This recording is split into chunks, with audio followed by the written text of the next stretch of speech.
नमस्कार, 5 मिनट की जादुई क्लास में आपका हार्दिक स्वागत है, अभिनंदन है। आज हम लोग जो है संत संप्रदाय और वागड़ से संबंधित जो फैक्ट्स हैं उनके ऊपर चर्चा करने वाले हैं।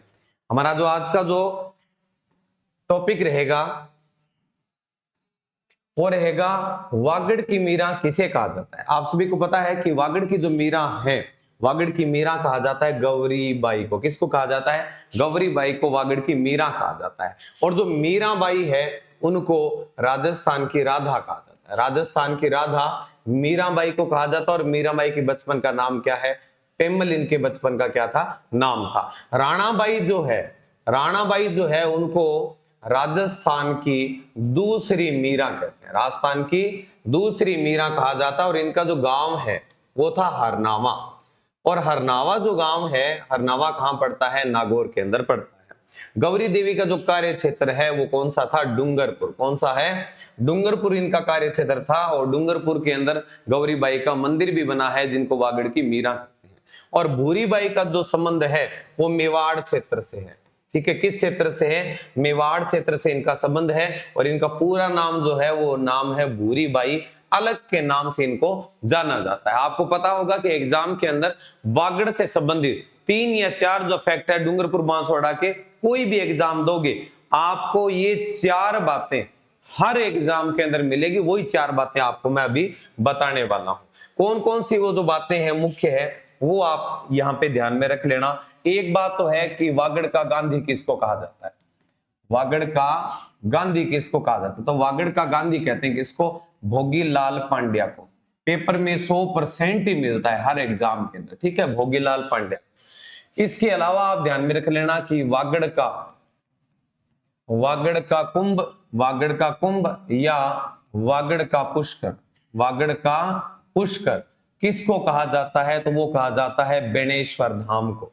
बेणेश्वर धाम डूंगरपुर को कहा जाता है। और इसी को आदिवासियों का कुंभ भी कहते हैं। क्या कहते हैं? आदिवासियों का कुंभ भी कहते हैं। और ये जो बेणेश्वर धाम है ये माघ पूर्णिमा को यहाँ पे मेला लगता है। तो आदिवासियों का कुंभ अगर बेणेश्वर धाम है तो आदिवासियों का अर्ध कुंभ कौन सा है? आदिवासियों का अर्ध कुंभ किसको कहा जाता है? आदिवासियों का अर्ध कुंभ कहा जाता है घोटिया अंबा को। घोटिया अंबा जो है, घोटिया अंबा पड़ता है कहां पे? बांसवाड़ा में। घोटिया अंबा कहां पड़ता है? बांसवाड़ा में पड़ता है। घोटिया अंबा मेला लगता है चैत्र अमावस्या को। कहां लगता है? चैत्र अमावस्या को मेला लगता है। इनके अलावा एक प्रश्न जो वागड़ से संबंधित है वो हमारा और रहता है। कौन सा रहता है? एक तो हमारा रहता है मानगढ़ धाम। ठीक है, मानगढ़ धाम। मानगढ़ धाम में याद रखना एक तो है संप सभा की स्थापना की थी किसने? गोविंद गिरी ने। ठीक है, गोविंद गिरी ने इसकी क्या की थी? स्थापना की थी। तो याद रखना इसकी स्थापना जो है वो 1883 में हुई थी। और इसका जो प्रथम जो अधिवेशन है वो 1903 में इसका प्रथम क्या हुआ था? अधिवेशन हुआ था। और इसी अधिवेशन में 1913 के अंदर गोली चलाई गई थी जिसमें हजारों की संख्या में आदिवासी लोग शहीद हुए थे। तो यहाँ पे क्या हुआ था? हत्याकांड हुआ था आदिवासियों का। और इसलिए ये जो मानगढ़ धाम है इसको राजस्थान का क्या कहते हैं? जलियांवाला बाग।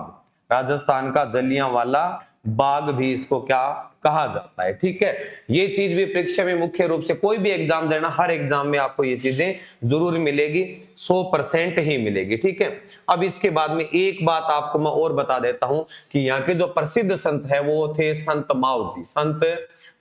संत मावजी को क्या माना जाता है? भगवान का कल की अवतार माना जाता है। और इनका संप्रदाय जो है वो है निष्कलंक। कौन सा संप्रदाय है? निष्कलंक संप्रदाय है। और इनका ग्रंथ मुख्य कौन सा है? चोपड़ा इनका क्या है? ग्रंथ है। चोपड़ा इनका ग्रंथ है। और प्रधान पीठ जो है वो हरि मंदिर में है। और हरि मंदिर कहाँ है?